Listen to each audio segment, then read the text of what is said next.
Good morning. I'm Karen Taradas with Social U, and it's time for What's Up Wednesday, where we come to you live every Wednesday morning at 10 a.m. to talk about social media tips, tricks, and trends. Let's go ahead and get started. February, as you know, is the month for Valentine's Day, and we always talk about things we love. But today we're going to talk about things that we love to hate. Yes, things that we love to hate. So let's go ahead and get started. Basically, all the don'ts for small business owners. And then we're going to get into personal pet peeves at the end. So, top 10. And these are in no particular order, not order of importance. These are just things that we just hate to see it. Number one, please stop buying followers or engagement. Fake followers provide no real value, and they damage your credibility, and they skew your analytics. So you do not know what is working versus what's not working. It wastes your money, it hurts your organic reach, and it risks account suspension or even deletion, because there are platforms who are so against it they will, take you out of there. So stop doing that. We hate that. Number two, using every platform. Now, we cannot escape from most of every platform. You're never going to catch me on Snapchat ever, or Twitter. But most small business owners, it is almost impossible unless you hire it out to be on every single platform. You can't be all things to all people. It spreads your resources too thin across platforms. A lot of times where your audience is not even present. So I would say no more than 3 platforms, and a lot of businesses, one is great. If one works for you, you can function on 1. 2 to 3, that's awesome. But 7, it's overwhelming. It's overwhelming to me, and we do this every single day. So don't, and you'll have so much burnout if you try to be everything to everybody. I'm just saying. Yeah. It seriously, it leads to inconsistent content, low engagement, wasted time, and seriously wasted resources, because it takes money to do all that stuff. Number 3, don't ignore your analytics. If you're not tracking your performance, how do you know it's working? How do you know it's not working? It prevents, if you are not consistently checking your analytics, it prevents data-driven decisions, and it will hinder your optimization. And that's true on any platform. So you have to check your analytics to see what is working for your business. We don't like spam. Particularly YouTube and TikTok, spammers are all over the place. You can block them. It's time consuming. We do. I block them as soon as I see them. But automated direct messaging, spam, no, thank you. When you send unsolicited DMs to potential customers, it comes across as spammy and too salesy. Relationships come first. And I equate this to, you never go into a networking event in person and take a handful of your cards and just throw them at people and then run away. That would be insane behavior, right? So why are you doing it digitally? You can't just throw information at people and hope they get it. You need to have that relationship first before you start soliciting. Now, is it possible to reach out to someone and ask for an introduction? Absolutely. You have to start somewhere, but you don't start out of the gate with, buy this thing from me, this person you don't know. It's crazy. It alienates potential customers, and it damages your brand reputation. And you can also be flagged as spam and have your account removed or suspended. That's not good for anybody. We hate low quality visuals, blurry images, watermarked images, poorly edited videos, videos where you can't hear the sound, generic stock photos. My least favorite, watermarked photos. Come on, what are you doing with a watermarked photo? And I know it's illegal, and if you're caught, you'll get financially penalized. So don't do it. It creates a tremendously negative impression of your brand and reduces engagement. When you're using bad images, especially if they're copyrighted or watermarked, it makes you look either ignorant of the situation or lazy, like you don't want to waste the time to find a picture that works for you. I'll just use this thing on Google. Yeah, you don't want to do that. That's not good. Not good. You don't want to exclusively focus on sales. When you are constantly pushing products or services without providing value or any kind of entertainment or any kind of content or building relationships, you're exhausting your audience. It turns off potential customers and it makes your brand seem overly promotional. And this is something we had extreme difficulty explaining, especially in the beginning of social media, 10 years ago, where people are just starting to embrace it. But in all honesty, there are still business owners who do this today. They want you to have a call to action in every single post, and it's just not realistic. It is exhausting for your audience. They don't want to be sold to every minute of every day. And there are different industries that are more guilty of this than others. But yeah, you gotta watch that. Number 7, ignoring negative feedback. Don't ignore negative feedback. If you delete or ignore it, comments, don't delete or ignore comments or reviews that are negative. You have to address them professionally. If you do not do that, it really hurts. It destroys any credibility you've established, because all of your clients can see it. It's public. And if you ignore it, it doesn't look good. It hurts customer trust. It creates a perception of dishonesty. It can escalate the situation. It is okay to address negative comments with facts. I appreciate that you feel we didn't respond correctly. This is what we did. Please let me know what else you need. One of the best things you can do in a negative situation, especially if you're guilty, is apologize and then get them off the public sector. Make it private so that it's easier to deal with the problem and everybody's not seeing your dirty laundry. But you can 100% acknowledge if it's your fault or not. You can also acknowledge if the customer is exaggerating. And more in this day and age, especially when people are making false accusations against small business owners, the small business owners are bringing the receipts. They're showing you, this is the video we have, or this is the comment that was left, or these are the direct messages. It's totally okay to do that in a courteous and professional way. It doesn't need to be a gotcha moment. Yeah. Number 8, using inconsistent branding. If you have different logos or different colors or different fonts on messaging across various platforms, it looks bad. Again, it makes you look like you don't care. It confuses your potential customers and it weakens your brand recognition, because you need that consistency to build that brand.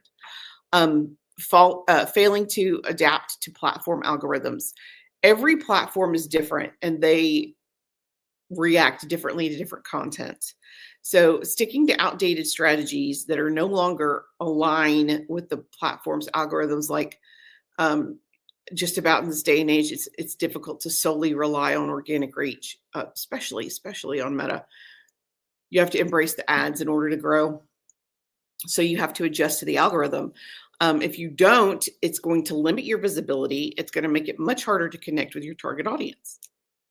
Now you're adjusting, maybe abandoning the platform that you were on and going to a platform that works better for you. I still think YouTube and TikTok are amazing. I will say that with my whole chest. Yeah. And number 10, you have to have a strategy. Not having a social media strategy is something we hate. Posting just random content with no clear gain or goals, it's leads to inconsistent results. It wastes time and resources and missed opportunities. It is incredibly important to remain consistent and have an overall message that you're driving to the end. So, can you be random successfully? Sure, but you also need to have a consistent plan. So, yeah. And then we have, those are the top 10 things that I would tell you that we hate and not to do. And then I have a couple of personal pet peeves. I talked to my team and we're pretty much on the same page. So let me share that with you too. I am not a fan of threads. I don't love the fact that they keep trying to tease it on my Instagram feed. Almost every single thread I've ever seen is also a tweet. So if I really want to go see it, I don't have to sign up for threads. I can just search on Twitter and find it pretty quickly. It's irritating to me. Don't show it to me if you're not going to show me the whole thing. Absolutely not. I do not like Twitter. I think it's a dumpster fire. Unless you're an athlete or a politician, Twitter is probably not a good space for you. And it takes so much activity to generate any kind of results. It can be a huge waste of money and time if you're not doing it correctly. If you're not going to do 5 to 15 tweets a day, people aren't really going to see it. Now, Google will index those tweets. Does that help you? Sometimes it does, but if you're trying to allocate funding for different platforms, I wouldn't do that. Meta's customer service is terrible. It's non-existent, and they have the worst problem with hackers and spammers, and they are the least likely to do anything about it, which I find to be super frustrating. If you're going to make and they make in the billions of dollars quarterly, probably now monthly, they make so much money. Can they not invest some of that in customer service technicians that can help with account recovery or any kind of issue? If you have a problem, it's almost impossible to get assistance. So I don't love Meta customer service a lot. Photoshop is just not what it used to be. Canva has become so robust and so cost effective that especially if you're a novice, if you're not a professional graphic designer, do you need Photoshop? Probably not. Canva's going to do most of it. And what Canva doesn't do, there are other apps that will do it. So you don't have to go in and learn all of the different Photoshop or Adobe, whatever you want to learn to make it work. Now, if you're a professional graphic designer and you do it all day, every day, do you need it? Probably so. But if that's not your thing, Canva's great. Linktree. Once upon a time, Linktree was a dream because that's what you needed to have to take advantage of multiple URLs in one URL. You don't have to do it that way anymore. You've got link in bio. You've got other different apps that you can use. But my favorite thing is use your own URL.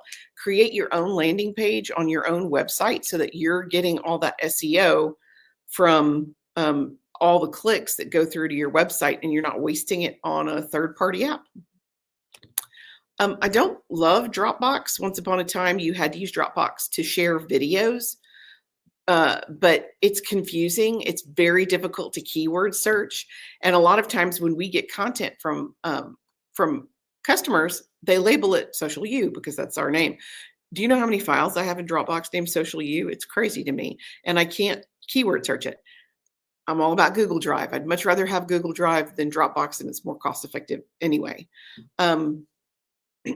Last minute edits. We want you to be happy with your service.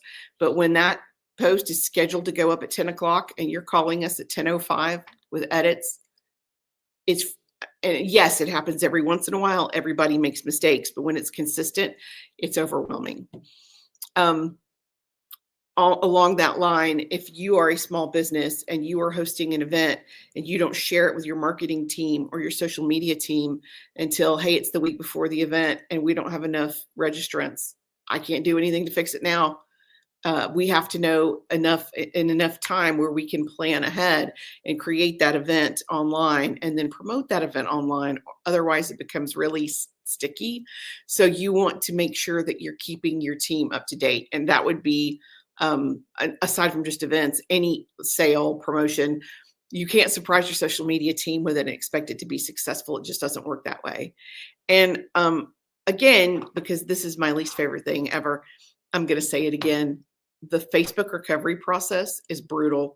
We have over 100 requests right now for people to help recover their Facebook profile or page or Instagram account. And I can tell you it's near impossible. We have had in the last, I'd say 8 months, we've recovered 2 successfully, 2 out of 50. They just don't care. They've got a ton of people doing paid ads and they've got a ton of business and a billion monthly active users. They don't care. So if you have a problem, it continues to be just your problem and not their problem. So you have to be very cautious with Facebook. And the best way to be cautious is to not do it in the first place. So in order to prevent being hacked or spammed, several of the best things you can do is 2-factor verification and changing your password frequently and using a password that is 16 to 24 characters long, that's random, not a sentence, not a title, not your personal information like your pet's name or your birthday. It needs to be genuinely random to protect you the best that it can. So yeah, those are some of the things we love to hate. March, we're going to get into, what are we getting into in March? I think we're doing spring cleaning in March, but I'll have to go check. Yeah, I'll have to check on that. And then we'll post the topics for you guys at the end of this week. So thank you very much for joining me. If you have any questions or need any assistance, you can always comment on our videos or send a direct message. And until next week, I am Karen Taradas with Social U, and I'm here to help. Thanks.